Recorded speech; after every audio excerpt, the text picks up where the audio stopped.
Ketiga pribadi dalam kealahan ini selalu dapat, nah ini yang perlu diperhatikan, dapat dibedakan satu dari yang lainnya, tetapi tidak dapat dipisahkan satu dari yang lainnya. Bedakan bisa, pisahkan tidak bisa. Kesatuan dan perbedaan ketiga pribadi kamu itu digambarkan dalam apa yang disebut segitiga kealahan. Saudara-saudara tahu pasti gambar ini kan?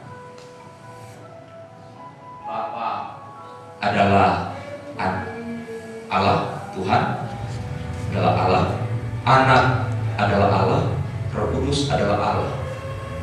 Bapa bisa dibedakan dengan Roh Kudus. Bapa itu bukan Roh Kudus, begitu juga Roh Kudus bukan Bapa. Bapa bukan Anak, Anak juga bukan Bapa.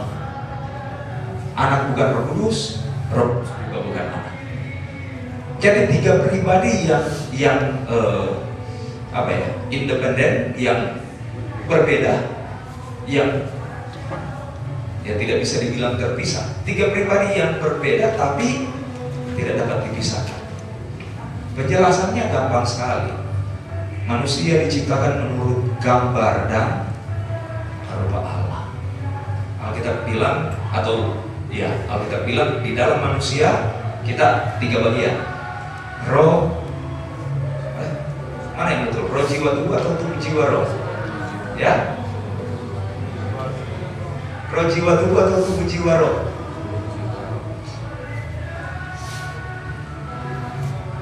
Tubuh duluan atau roh duluan?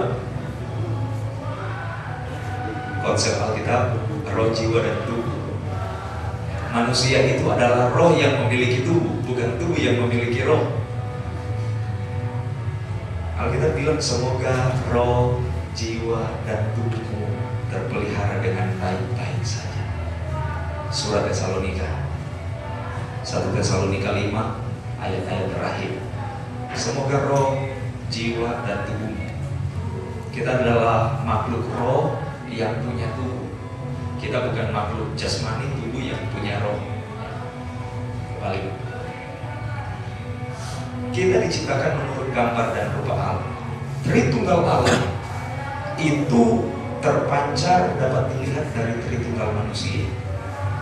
Roh, jiwa, dan tubuh. Bisa dibedakan? Bisa. Misalnya dalam hal makanan, tubuh saya butuh makan nasi, makanan-makanan yang jasmani sifat. Butuh makanan, butuh minuman. Jiwa saya butuh makanan. Makanan bagi jiwa apa? Makanan bagi jiwa kita pengetahuan, rekreasi. Itu makanan yang menyegarkan jiwa kita kan, membuat jiwa kita jadi kuat. Makanan bagi roh apa? Firman Tuhan. Bisa dibedakan. Tapi coba pisahkan. Kalau saya yang berdiri di sini cuma tubuh saya, roh dan jiwa saya pergi tidur di kamar. Saya yakin Bapak Ibu Saudara-saudara ya mungkin akan sedikit nangis. Aduh, kenapa udah begini? Tapi coba kalau yang masuk tubuh saya biarkan tidur di kamar, roh dan jiwa saya yang datang di sini kabur semua. Ketika kita pisahkan tubuh dari jiwa dan roh, cuma ada tubuh, kita tidak bilang manusia, kita bilang mayat. Ketika roh atau jiwa kita pisahkan dari tubuh, hanya roh dan jiwa yang dimunculkan, kita akan bilang hantu. Bagaimana supaya jadi manusia? Roh, jiwa, dan tubuh itu harus ada bersama-sama. Tiga-tiganya ada di sini. Bapak Ibu lihat ada tiga di sini? Enggak, cuma satu. Jadi jangan tanya nanti. Jadi kalau di surga kita melihat siapa? Apakah ada Allah Bapa duduk di atas tahta, kemudian ada Allah Anak, anak domba di samping tahta, Roh Kudus ada di mana? Siapa yang akan kita lihat di surga? Tuhan Yesus Kristus. Kenapa? Ada ayat di Efesus bilang, dialah kepenuhan kealahan. Semua ketiga pribadi ini dilihat dalam satu wujud, Tuhan Yesus Kristus. Itu yang akan kita lihat di surga. Yang kelihatan cuma satu, Tapi di dalam yang satu ini ada 3 bagian. Dibedakan? Bisa dibedakan. Dipisahkan? Jangan coba-coba pisahkan. Orang suka ambil analogi sederhana, telur ayam katanya. Kita bilang telur ayam kalau masih utuh. Kalau putih dan kuningnya dikeluarkan, kita bilang itu kulit telur ayam. Kalau kulitnya kita buang cuma putih dan kuningnya, kita bilang kalau nggak dadar mata sapi ceplok. Untuk dibilang telur ayam utuh, kuning, putih, dan kulitnya 3 harus ada. Ya, bisa dibedakan. Tapi kalau dipisahkan bukan telur ayam lagi namanya. Ya kira-kira penjelasan yang simpel tentang pribadi Allah yang dapat dibedakan dan tidak dapat dipisahkan seperti itu. Kita bisa bedakan. Tadi Bapa mana? Dalam peristiwa baptisan, Bapa suara yang bicara di sorga, Roh Kudus anak yang burung yang turun dalam rupa burung merpati, dan anak yang sedang dibaptis. Tapi kalau kita mau pisahkan ketiga pribadi ini berdiri sendiri-sendiri, tidak dapat lagi disebut Allah. Ayat-ayat dalam hubungan kealahan sebagai Bapa, Anak, dan Roh Kudus. Ya, ini ayat-ayat yang bicara tentang Bapa. Penjelasan sedikit, Bapa adalah Allah. Walaupun dalam bentuk roh yang tidak pernah manusia dapat lihat, satu-satunya kan dari ketiga pribadi oknum dalam kealahan yang tidak pernah dapat dilihat adalah Allah Bapa. Allah Anak pernah berinkarnasi jadi manusia. Roh Kudus sering menampakkan diri, menunjukkan diri dalam bentuk-bentuk yang dapat dilihat. Allah Bapa belum pernah.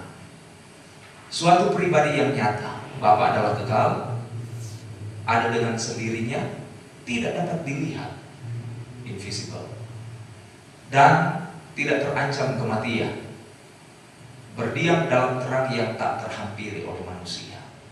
Itu pribadi Allah Bapa. Ada ayat-ayatnya. Dia kekal, tidak terancam kematian, berdiam dalam terang yang tidak terhampiri. Itu sebabnya kadang-kadang kita harus bandingkan Alkitab kita bahasa Indonesia dengan terjemahan yang lain. Waktu di sekolah Alkitab saya iseng-iseng tanya ke salah satu guru. Saya bilang, Om, semua mungkin kita kenal Om ini kepada kelompok itu. Om, ular di Taman Eden di kitab Wahyu kita baca jadi ular tua, termakan usia. Tuhan di sorga di kitab Daniel dibilang nampak dia yang putih rambutnya. Jadi Tuhan jadi tua juga kan? Kan di Daniel ada kan?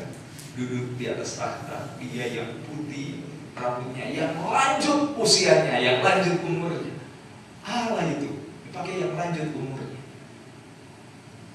Alkitab bahasa Inggris bilang the ancient of days, yang hari-harinya tidak berkesudahan. Bahasa Indonesia terjemahkan Allah yang putih rambutnya, jadi Allah jadi tua. Padahal di sini dibilang dia tidak terancam kematian. Kalau jadi tua kan logikanya pasti terancam kematian. Makanya ya kalau ketemu yang begitu-begitu, kita perlu pengkajian pembandingan dengan Alkitab terjemahan yang lain. Itu bukan kesalahan, tapi karena tidak ditemukannya atau ya tidak didapati padanan kata atau penjelasan yang cukup memadai untuk menerjemahkan itu. Jadi akhirnya ambil kata yang mendekati, walaupun ternyata nggak bisa menjelaskan dengan baik juga. Ada banyak bahasa Ibrani kaya, variasinya kaya sekali. Ya seperti kita cuma bilang apa ya? Misalnya gelas. Gelas apa? Kalau bahasa Ibrani Yunani ketahuan. Gelas itu bentuknya laki-laki atau bentuknya perempuan, feminim atau maskulin. Ya, ada keterangan. Jadi kita bisa tahu dari situ jenis katanya, jenis kata maskulin laki-laki atau jenis kata feminin perempuan atau yang tengah-tengah, neutral. Suka bercanda jenis kata banci katanya. Jadi jelas. Nah, bahasa Indonesia tidak ada penjelasan-penjelasan seperti itu. Tidak ada tingkatan kata yang seperti itu. Itu sebabnya dicari padanan yang mendekati, walaupun kadang-kadang tetap tidak cukup. Ya, tidak cukup untuk menjelaskan. Yang kedua tentang anak. Anak adalah Allah, suatu pribadi yang juga nyata, setara dengan Bapa dan Roh Kudus. Jadi tidak ada struktur dalam Tritunggal Allah siapa yang lebih tinggi. Bapa lebih tinggi, baru anak, baru Roh Kudus. Ketiganya setara dalam kelembagaan kealahan. Kalau Bapa invisible tidak dapat dilihat, anak dapat dilihat melalui penjelmaan atau inkarnasi. Kalau kita bicara perjanjian baru, inkarnasi. Kalau di perjanjian lama, teofani. Yesus yang tidak kelihatan mengambil wujud rupa yang dapat dilihat oleh manusia. Dia dapat dilihat melalui penjelmaan. Anak telah ada sebelumnya atau preeksisten. Bahkan sebelum dunia ada. Telah ada sebelumnya maksudnya apa? Telah ada sebelum kita dapat melihat dia melalui inkarnasi. Sebelum Yesus berinkarnasi, dia sudah ada. Jangan kita pikir begini, oh Yesus tidak ada. Dia nanti ada di perjanjian baru. Di perjanjian lama Yesus tidak ada. Kelahirannya dalam wujud manusia nanti ada di perjanjian baru. Tapi pribadinya sebagai Allah, Yesus yang sebagai Allah, dia sudah ada bahkan sebelum dunia dijadikan, dia sudah ada. Hanya belum waktunya untuk menampilkan dirinya dalam wujud yang dapat dilihat oleh manusia yang tinggal menetap sebagai manusia di bumi. Anak bukan saja sudah ada sebelumnya atau preeksisten, tapi juga preimanen. Atau, nah ini istilah-istilah agak teologis sedikit, terbaik dari dahulu atau terbaik lebih dahulu di atas semua. Kecuali Bapa, tentunya dengan Roh Kudus. Mereka setara. Anak adalah Allah yang menyatakan diri dalam daging. Bapa Allah yang bersemayam tidak kelihatan, anak menyatakan diri dalam daging. Roh Kudus adalah Allah. Dia bukan semata-mata suatu pengaruh. Kita akan lihat terlalu cepat ya.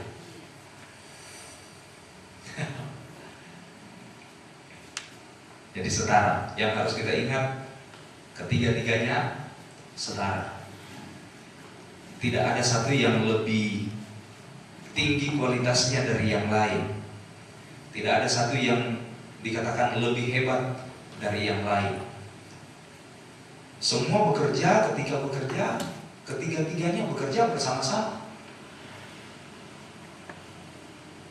Kita tidak bisa bilang, oh cuma Yesus yang bekerja. Tidak.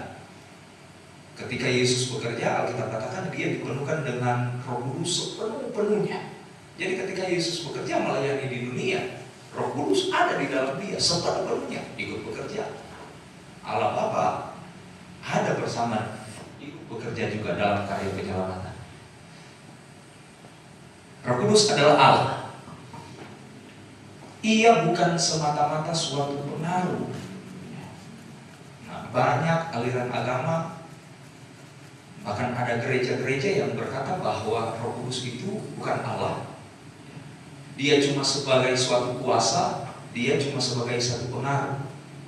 Yang kita yakini dalam pengakuan iman kita, Roh Kudus itu adalah Allah. Dia pribadi yang nyata, bukan cuma sekedar pengaruh.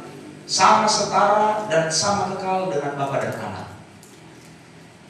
Sama setara, tidak ada perbedaan sedikit pun. Tidak ada kurang sedikit pun daripada Bapa dan Anak. Jadi sama setara, dia adalah oknum, dia adalah pribadi. Kita akan lihat itu di penjelasan tentang Roh Kudus nanti lebih lanjut. Dan dia juga adalah Allah, sama seperti Bapa dan Anak. Ini summary-nya sedikit. Bapa adalah kepenuhan dari kealahan.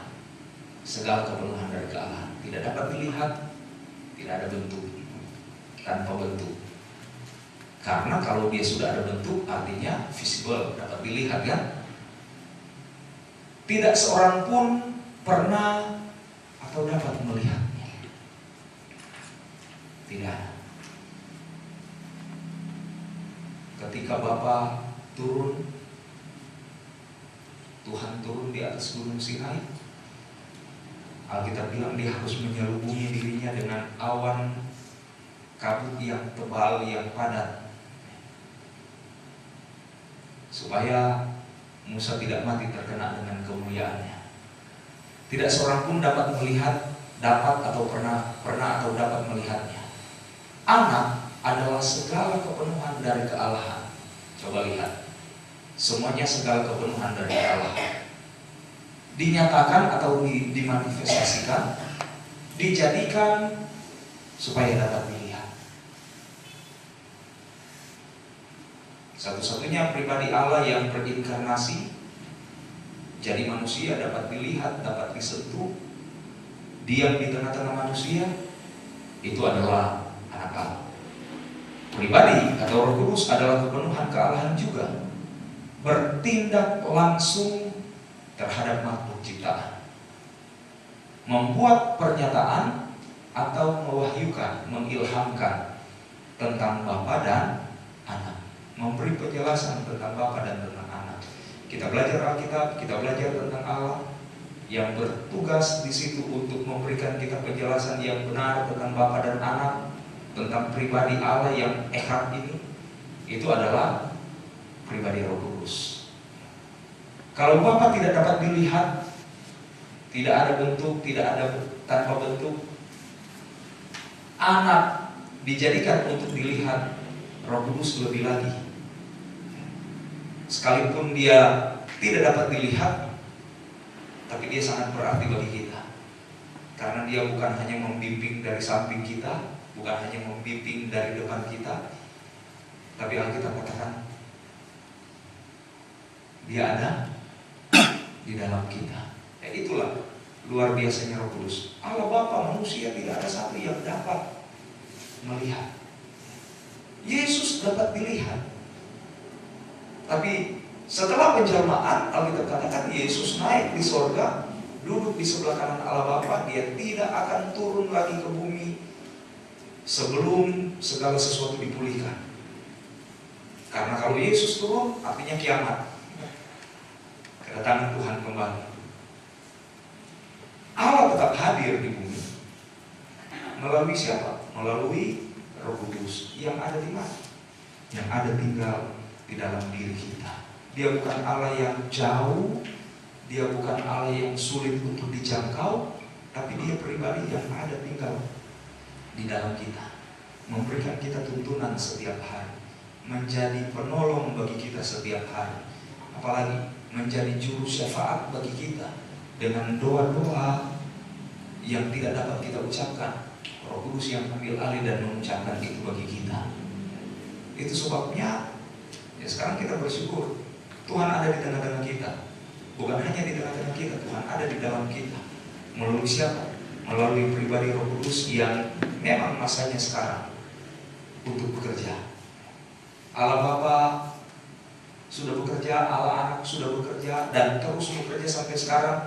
Dan pekerjaan itu dimanifestasikan melalui apa yang Roh Kudus lakukan di dalam orang percaya dan dalam gereja secara universal. Jam 10 pas kita bisa selesaikan dua. Ya saya puji Tuhan lah kalau bisa dua selesai, walaupun ini agak cepat. Sebab nanti kita akan lihat juga. Ini kan tentang Tritunggal. Ada kalau teman-teman lihat di makalah itu, nanti akan ada penjelasan. Kenapa saya memilih ini agak cepat? Coba lihat.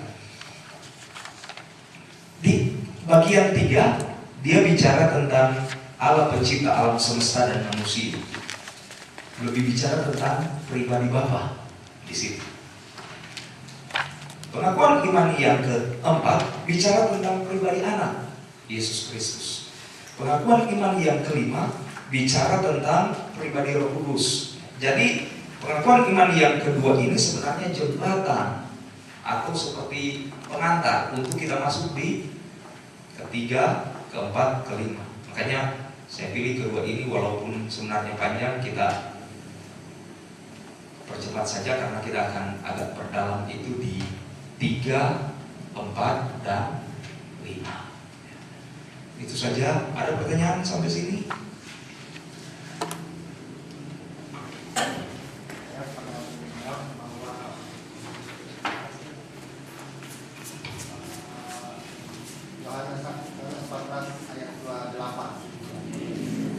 Yohanes 14 ayat 28. apa bunyinya? Bagian terakhirnya, sekiranya kamu mengasihi aku, kamu tentu akan bersuka cita karena aku pergi kepada Bapakku, sebab Bapa lebih besar daripada aku. Jadi ada ketidaksetaraan di situ. Yohanes 14 ayat 28.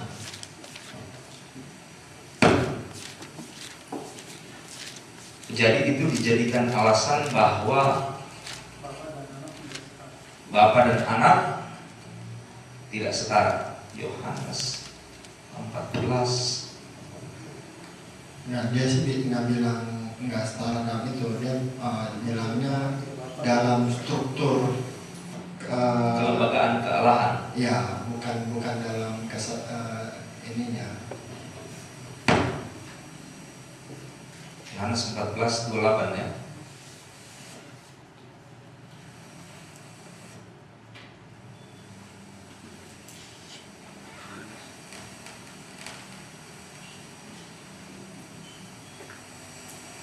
Ya, ayat itu bunyi seperti itu.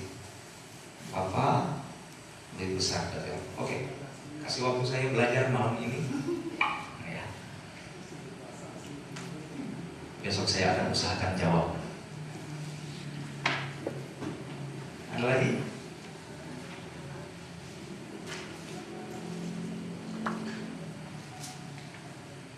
Enggak ada? Pertanyaan terakhir mungkin doanya masing-masing atau sekalian di sini untuk tidur.